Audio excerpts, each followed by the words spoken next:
10. Today we are going to be starting a new module called Infection and Response.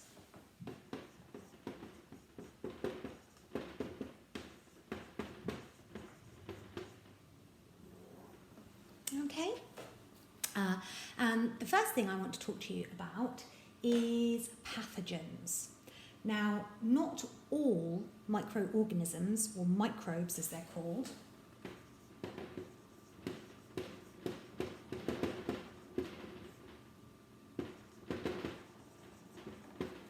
not all of them are bad, okay?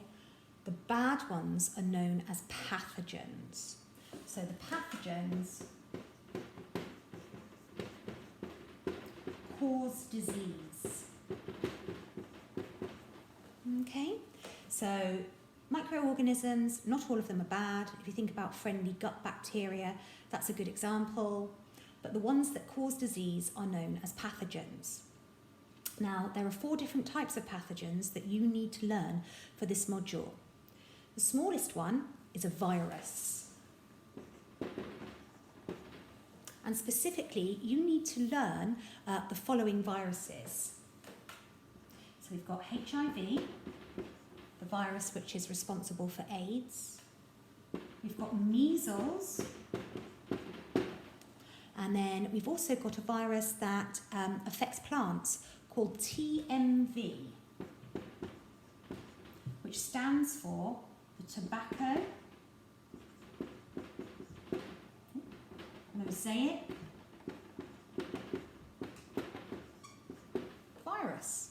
Okay, so viruses are very, very small, and specifically for our AQA specification, we need to learn about HIV, measles, and tobacco mosaic virus.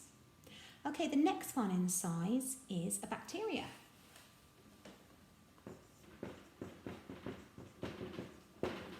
Now, what I'd like you to do is I'd like you to stop this video and I would like you to draw me a bacteria, because you learned all about the structure of bacteria when we did cells. Do you remember that bacteria is an example of a prokaryotic cell? And for your exam, you need to be able to draw and label one. So I would like you please to pause this video and draw me a bacteria, please. Okay, pause it.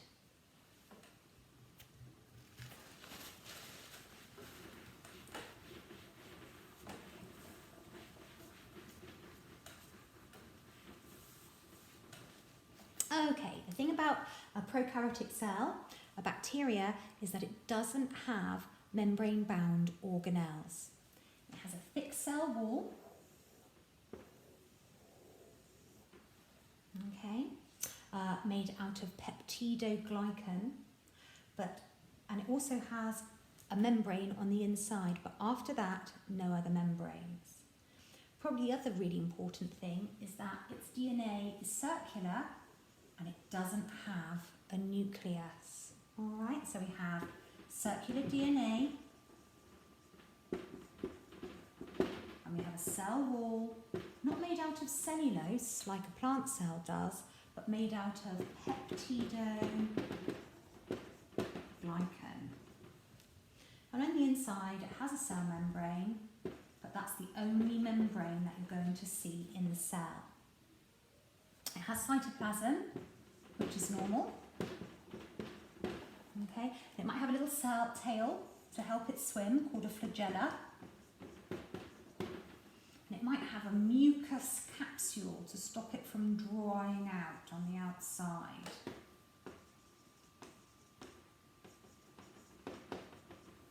Okay.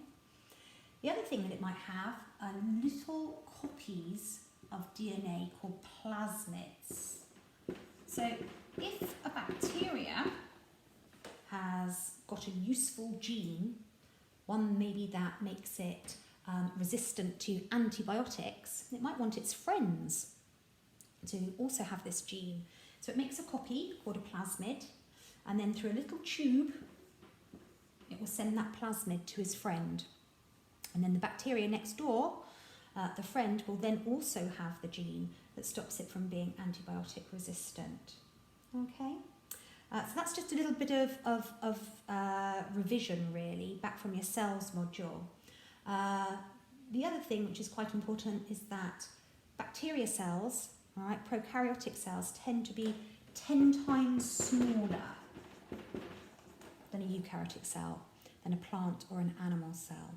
Okay, so we know that we've got to learn about viruses, and we also know that we've got to learn about bacteria, which are single-celled prokaryotic cells. Now, the bacteria that you have to learn about for your exam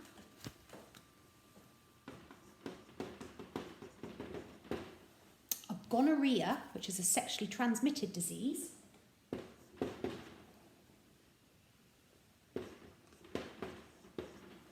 it's one of those words that I'm not very good at spelling. Gonorrhea. And the other one that you need to know about is salmonella, which is a form of food poisoning. Okay? So you need to learn about viruses, you need to learn about bacteria. You also need to know about something called protoctists.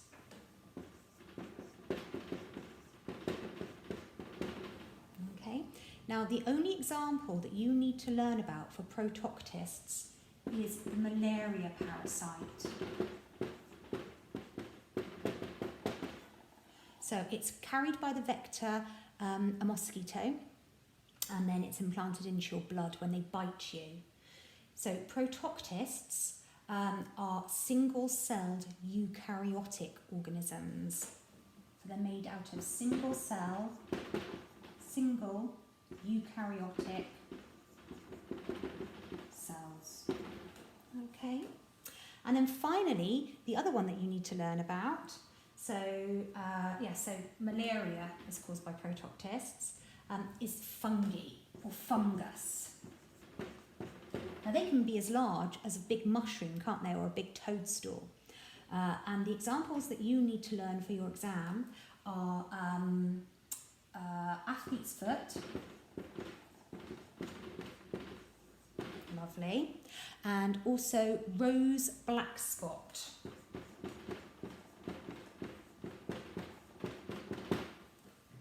Okay, so those are the 4 types of pathogen that cause disease. You have viruses, bacteria, protoctists, and fungus. Everything you should have heard of before except for these protoctists. And a definition of a protoctist is a single eukaryotic cell. So that eukaryotic cell can either be an animal or a plant cell, but it will only be made out of one. All right? So if we were to put these in order of size, because this is a really common exam question,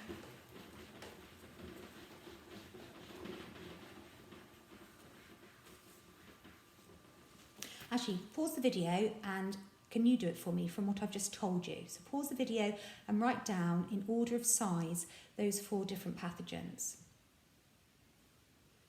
Okay, right, here we go then. So the smallest is a virus. We then have bacteria. We then have a protoctista, and then finally the fungus. Okay, right, so you're going to be learning those in more detail further on in the module. Today, I want us to look at how our bodies can actually stop these from entering our bloodstream. Okay, so can I please have you write down the title, Natural Defences of the Body?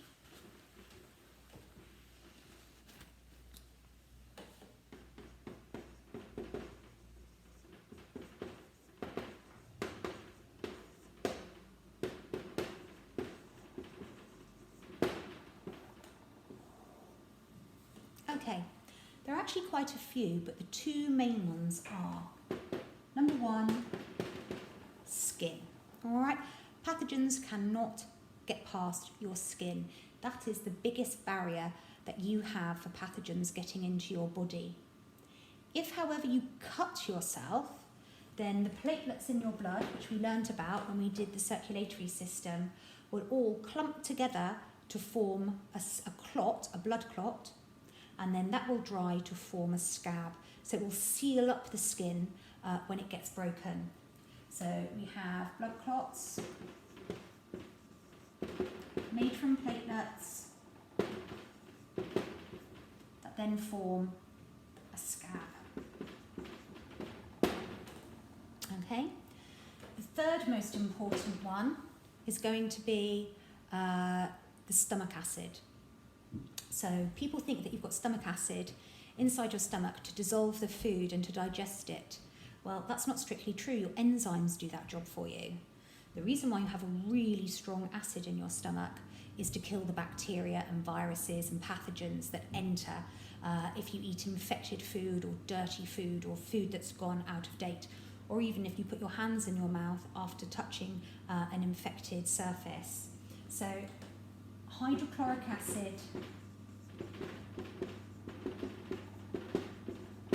in the stomach.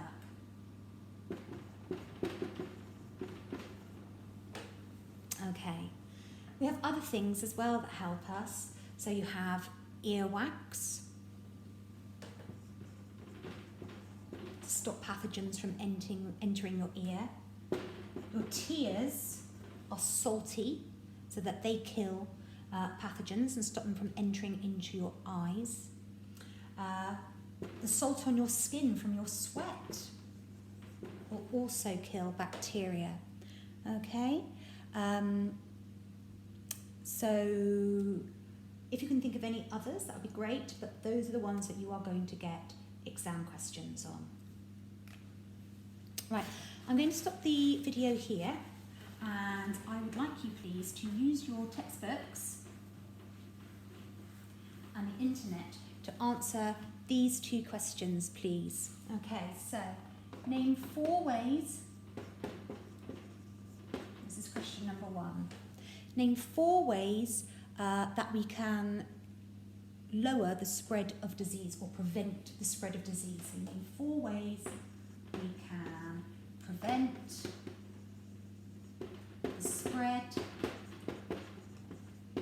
of disease. Okay, so that's very topical at the moment, isn't it, with the coronavirus? Think about what the government are telling us to do. And then the other thing that I'd like you to do for me today is to list, I can think of at least 7 ways that disease is spread.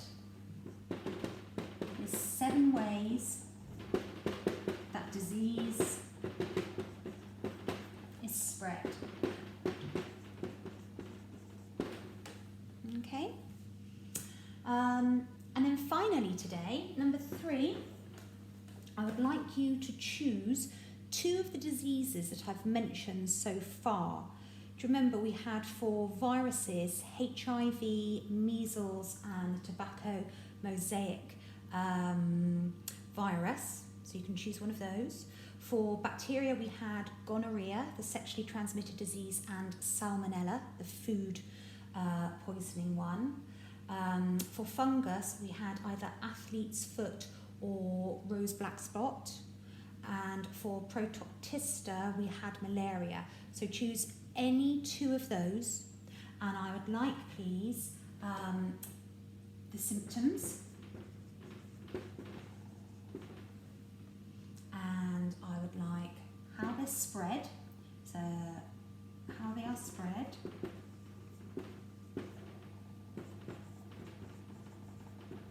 and I'd also like to know, please, the treatment. Okay, so symptoms, how they are spread, the treatment, oh, and what type of pathogen causes them. Okay, so when you've gone through this video and you've taken notes, could you please do these 3 tasks for me today? Name 4 ways we can prevent the spread of disease, list 7 ways that disease is spread, and then could you please research 2 of the mentioned diseases and tell me the symptoms, how they are spread, the treatment, and what pathogen causes them. Okay then guys, thank you very much. Take care, bye.